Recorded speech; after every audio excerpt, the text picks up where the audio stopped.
మనతో పాటుగా జూబ్లీహిల్స్ ఎమ్మెల్యే నవీన్ యాదవ్ ఉన్నారు. రేపు బర్త్డే కూడా చేసుకోబోతా ఉన్నారు. ప్రమాణ స్వీకారం ఎప్పుడు ఉంటుంది ఏందని అడిగి తెలుసుకుందాం. అన్న, నిన్న రాహుల్ గాంధీని కలవడం జరిగింది, అలాగే కేసీ వేణుగోపాల్ను, అధిష్టానాన్ని మల్లికార్జున ఖర్గేని అందరిని కూడా కలవడం జరిగింది. ఎట్లా ఉంది వాళ్ళ నుంచి రెస్పాన్స్? మీరు జూబ్లీహిల్స్ ఎమ్మెల్యేగా గెలిచిన తర్వాత మొదటిసారి వాళ్ళని కలవడం జరిగింది కదా. అవును. ఆ, వాళ్ళ ఆశీస్సులతో నాకు ఈ అవకాశం వచ్చింది. ముఖ్యమంత్రి గారు, మా పిసిసి అధ్యక్షులు, ఇన్ఛార్జ్ మేడం అందరూ కూడా మరి అభ్యర్థిని పరిచయం చేయడానికి తీసుకెళ్ళినారు. వాళ్ళని పరిచయం చేసినారు. పరిచయం చేసినాక 10 to 15 minutes టైం ఇచ్చినారు. మంచిగా మాట్లాడినారు.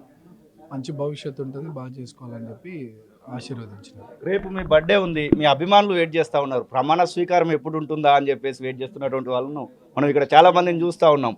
ప్రమాణ స్వీకారం గురించి నవీన్ యాదవ్ ఏం చెప్పబోతా ఉన్నారు మీ అభిమానులకు? మంచి రోజు చూసి తొందరలోనే పెట్టుకుంటాం. చూస్తున్నారు, మంచి రోజు ఎప్పుడు ఉందో చూసి చేసుకున్నాం. మంత్రి పదవి అలాగే విప్పు ఇలా చాలా వినబడతా ఉన్నాయి. రాహుల్ గాంధీ దగ్గరికి అందులో భాగంగానే రేవంత్ రెడ్డి తీసుకెళ్లాడనేటువంటి మాటలు కూడా వినబడతా ఉన్నాయి. అలాంటి ఆలోచన ఏమైనా చేస్తున్నట్టు కనబడిందా అధిష్టానం చూస్తే? నాకు అవన్నీ తెలియదు కానీ గౌరవంగా పెద్దలను కలవడానికి నా బాధ్యతగా, పార్టీ పెద్దల బాధ్యతగా వెళ్ళినాం అంతే. మిగతా విషయాలు నాకు ఐడియా లేదు. రేపు బర్త్డే ఎమ్మెల్యేగా జరుపుకోబోతా ఉన్నారు.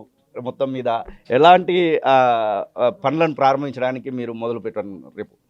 అంటే బర్త్డే జనరల్ అయ్యేది అవుతుంది, కానీ మా ప్రాంత ప్రజలందరూ కూడా నన్ను ఇంత ఓట్ బ్యాంక్ ఇచ్చి ఆశీర్వదించినందుకు అది నా బర్త్డే గిఫ్ట్గా మా ప్రాంత ప్రజలు నాకు ఇచ్చిరని నేను అనుకుంటున్నాను.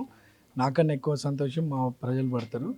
ఎందుకంటే వాళ్ళ రుణం నేను తీర్చుకోవాలా అంటే నేను మంచి సేవ చేసుకుంటూ పేరు సంపాదించాలి. ఈ బర్త్డే నాకు నన్ను గెలిపించుకున్న నా ప్రజలకి వాళ్ళ బ్లెస్సింగ్స్తో ఈ అవకాశం వచ్చింది. నా బర్త్డేకి ఇది మా ప్రజలు నాకు గిఫ్ట్ ఇచ్చిరని నేను అనుకుంటాను. ఎంఐఎం సపోర్టుతో మీరు ఇక్కడ పనిచేయడం జరిగింది. ఎంఐఎం సపోర్ట్ కూడా ఉంది. ఓవైసీని ఎప్పుడు కలవబోతా ఉన్నారు? ముస్లిం సోదరుల గురించి మాట్లాడుకోవాలనుకుంటే నేను యాక్చువల్లీ నిన్న బిజీగా ఉండే. సో ఓవైసీ గారిని ఈరోజు అవకాశం ఉంటే వెళ్ళి కలుస్తాను. అది ముస్లిం సోదరుల సపోర్ట్ గురించి మాట్లాడుకోవాలనుకుంటాం. ప్రధానంగా అంటే అందరు ముస్లిమ్స్ అనే కాదు, అందరూ. ఇది ఒక సెక్యులర్ కాన్స్టిట్యున్సీ.